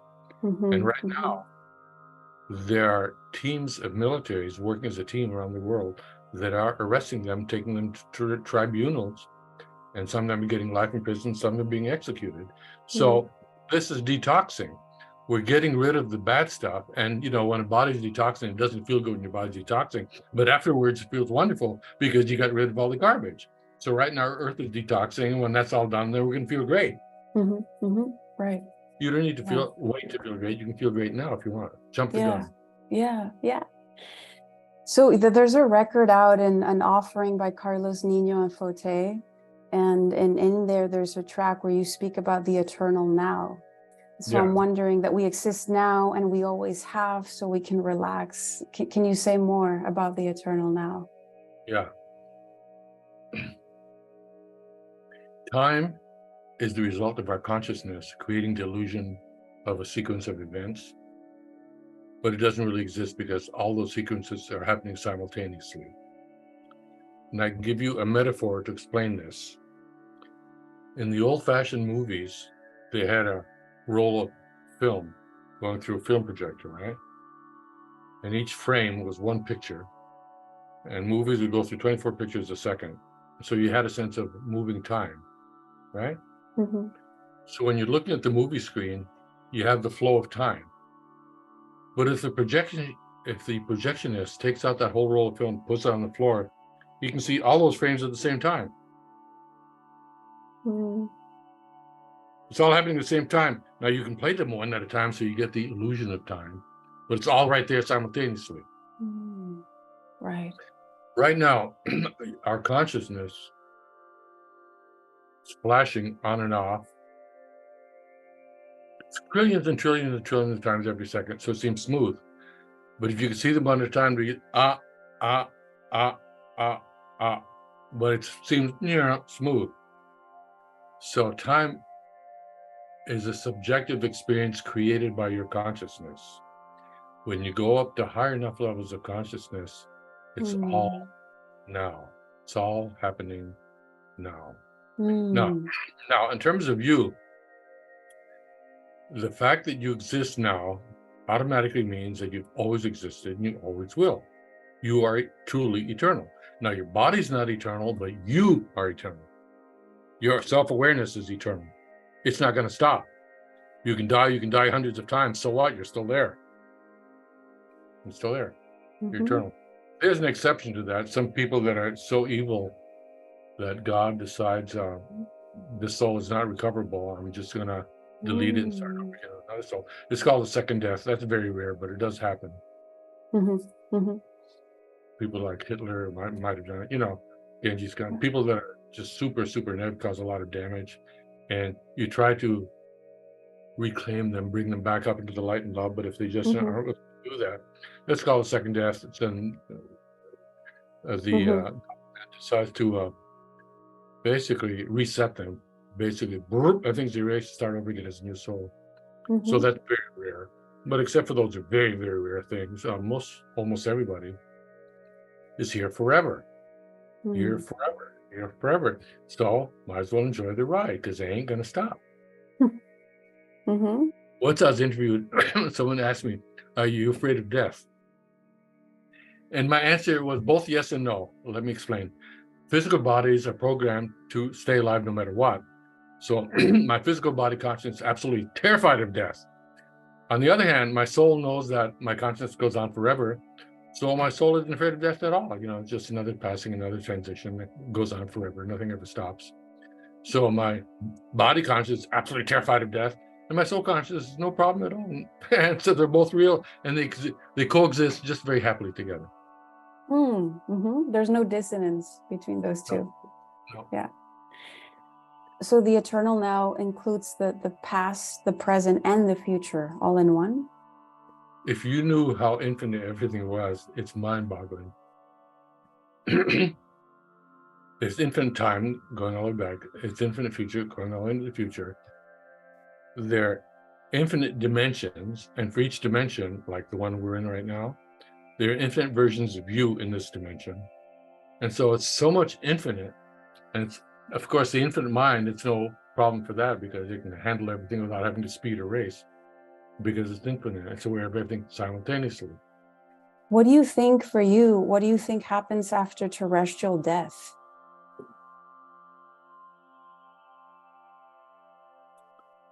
That's a big question.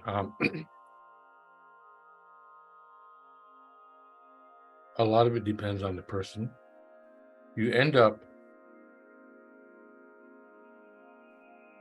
a lot of people go through a tube of light, tunnel of light, but that's a soul trap, which gets you recycled back to Earth again in another lifetime. They recommend that you do not do that. It's a, anyway, that soul trap is being wiped out now anyway, so pretty soon it won't happen. But basically, you go through a life review where you watch a film of your whole life, and nobody else judges you, but you judge yourself. You see all the ways that you hurt other people. You see all the ways that you helped other people. It's not a punishment. It's a learning tool. It's a neutral learning tool. It doesn't punish you. It's just showing you all the ways that you help other beings, not just people. It might be helping a turtle get across the road so it doesn't get run over. It can be anything, you know. All the ways that you help, or saving a bee from stuck in the water. All the ways that you helped other beings, and all the way that you hurt other beings.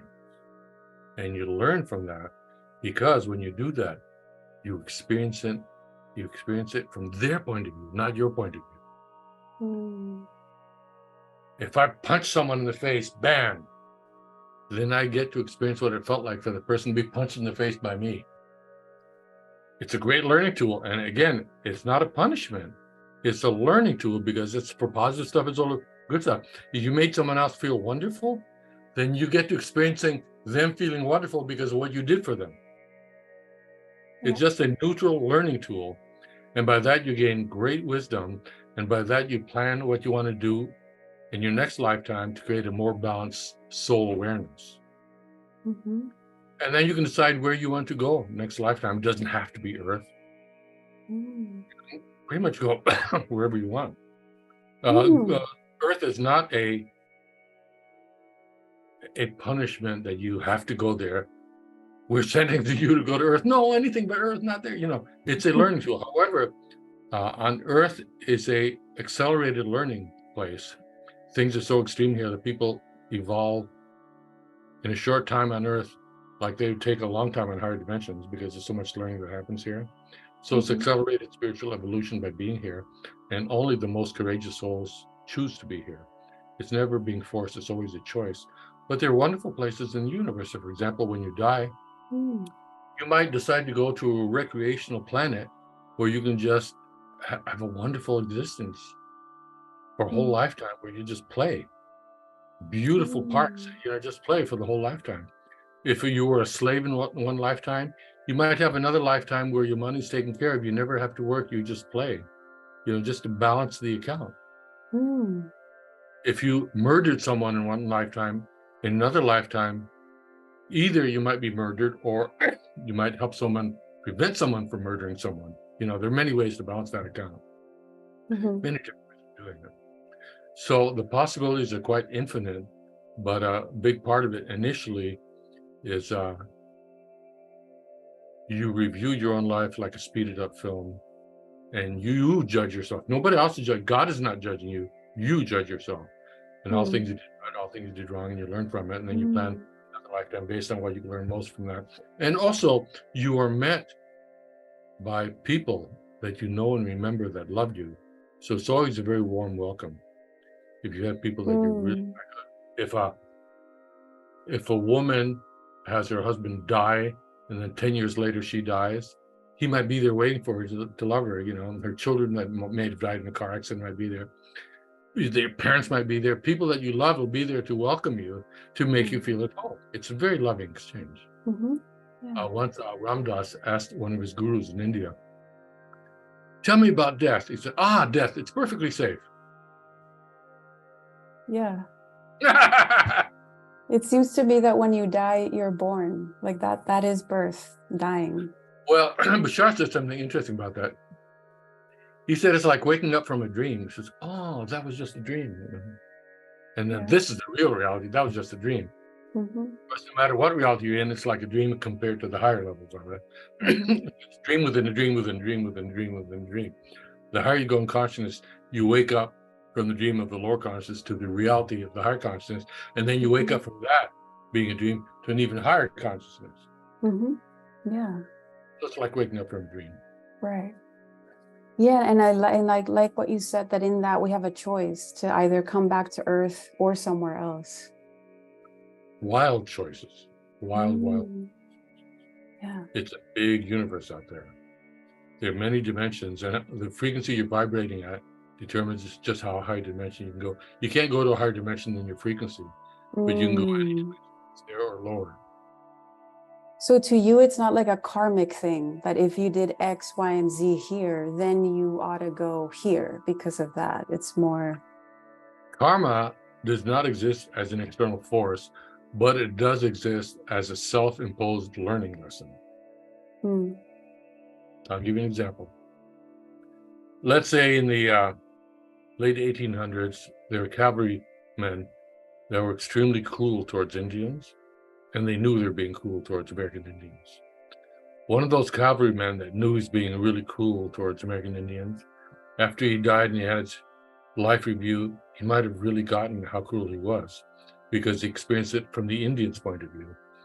So then he might want to balance the account by being born as an Indian on a reservation. Now, it's not karma, it's just what he decided to do to balance the account. So karma is not an external force. It's always only self-imposed as a balancing learning tool. Okay. Got it. What about, I don't know if you know this, but there was a congressional hearing on UFOs recently. And I'm wondering, what are your thoughts on extraterrestrial beings? The government has been lying about UFOs since the 1930s. They've been hiding it from the public. Now they're at the point where they can't hide it much more because there are more and more UFO sightings, so people are going to know. So they realize, how can we tell the people that UFOs are real without admitting that we've been lying to them since the 1930s? The best thing they've come up with is they have this scenario, we're going to fake an alien invasion where we defeat the aliens, but that by doing that, we can tell them, well, I guess aliens are real, without having to admit that they've been lying about that since the 1930s. Eisenhower signed treaties with aliens. The Pleiadians came to Eisenhower, they said, we have a lot of advanced technology, so you can have free energy, you can have anti-gravity, you can have things that make food. All we ask is stop fooling around with nuclear energy. It's very dangerous. It's like giving a loaded gun to a baby. So spiritually mature, you don't know what you're doing. Eisenhower just finished winning World War II, said, give up nuclear bombs? No, thanks. We don't want to do that. So the Pleiadians didn't help them. Then the Greys came. They said, we'll give you a lot of advanced technology. Heisenberg said, what do you want in return? I said, oh, we just want to be able to experiment in your humans. Just provided so many humans per month, and we'll return them, which they didn't, Some of them they did, some of them they didn't. But Eisenhower agreed to the dark one, so that got us on a negative path because of that. Right now, the team of U.S. militaries that are working to arrest the bad guys are working with benevolent Galactic Federation people, so we're getting help from above. They can interfere with what's happening on our planet, but when negative beings try to enter our planet, they can block it. When they're trying to leave our planet, they can vaporize them. So they're helping from above without getting directly outside. So, I mean, I could talk for hours. Yeah. But there's a quick rundown. So do you see a manifestation of these benevolent beings in the near future? Like a more open, saying hello manifestation? Yeah, that probably happened around 2030 or 2035 or 2040. Okay. Be publicly where we can interact with them. But they've already given us some gifts. They've given us med beds. Have you ever heard of med bed? Medical No. bed? What is that? Oh. It's advanced medical technologies that are thousands of years ahead of what we have on Earth. You can go on one. They spray something that makes you fall asleep. Natural things that make you sleepy anyway. And while you're asleep, scans your body, finds out what's wrong with it, and fixes it. But they give this to us, but the people in the secret space programs decided not to share it with the public on Earth, to keep it just for themselves. Why? Because if you share it, what's going to happen to the pharmaceutical industry? What's going to happen to the medical industry? They will disappear overnight. They'll create, because when I go to a doctor, if you lost a leg and the next day you have it back, eventually these medbed technologies are going to be released on Earth. Of course, predictably, there's a lot of resistance to it because the medical industry doesn't want to lose their work, and the pharmaceutical industry doesn't want to lose its billions of dollars that they make each year. So there's a lot of resistance, a tug of war, and a lot of people that want to resist. The people deserve it. This is so fascinating to me. It's real. It's real. They've been using I believe it.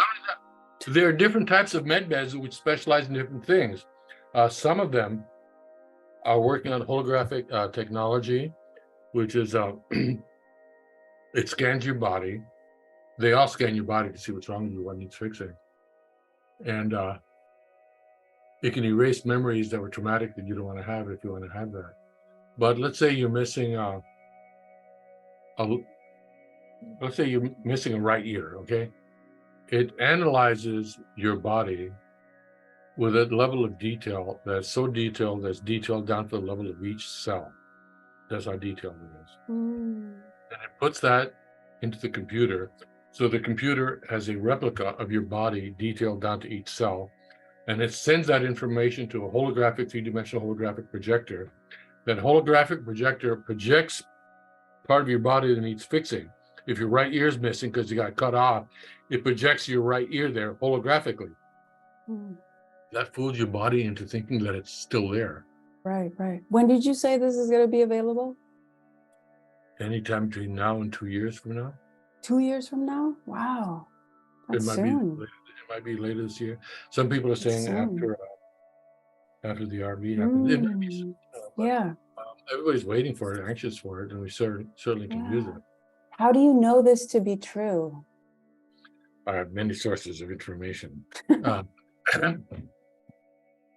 Yeah, I have many sources of information, some of which are with the government, some of which know what's happening with the government. Some of them are in the military, some of them are in the secret space programs. Yeah, I get information from all these different sources, and it just comes in my head, and I correlate it, then check it with a truth meter in my heart, and then I get an overall sense.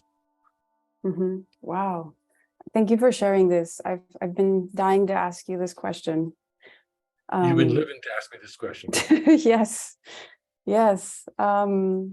You told me you were a quadruple Capricorn, and I want to know what is that like to be a quadruple Capricorn? My Sun, rising Mars, and Mercury are all Capricorn. It makes me very organized. Most people I know consider me the most organized person they know. Wow. It's funny. I have a friend in California. It's funny. I consider him the most organized person I know. He considers me the most organized person he knows. I think he's more organized than me. He thinks I'm more organized than him.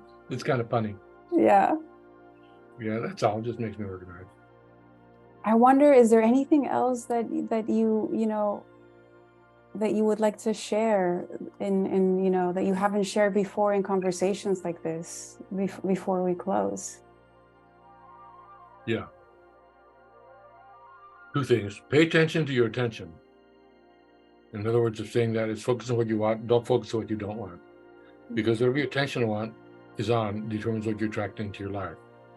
So keep your attention focused on what you want. Do not keep it focused on what you don't want. Because the universe is indiscriminate. It'll give you whatever your attention is on.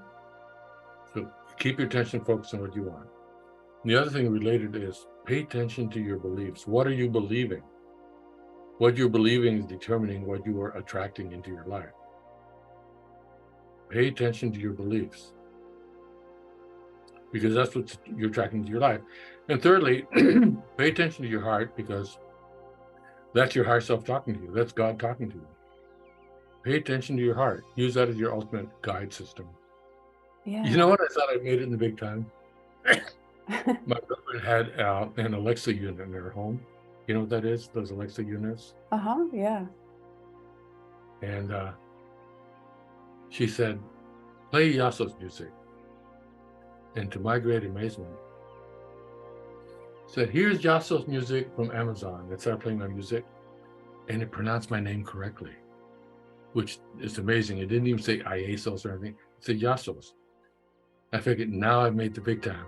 When Alexa knows my music and knows how to pronounce it correctly, now I've made the big time. That's what you know. Yeah. Yeah. So my music is available on many, many different formats. I could send you a page that lists all the different places that have it, but it's available all over the place. Yeah, please do. And if I release this, I'll put those links, you know. Okay, I'll do that. Yeah, absolutely. Iasos, it was such a treat to sit here with you and see you and talk to you and ask you questions. The pleasure is all ours. Yes. It's a mutual treat. It's a treat for me to be talking to someone that is so much the same wavelength as me. And I love you for it. Okay, I'm going to send you the link to the different places that offer my music. Please do. Yeah, and I'll check in a few months from now about your garden piece. I'm so looking forward to that.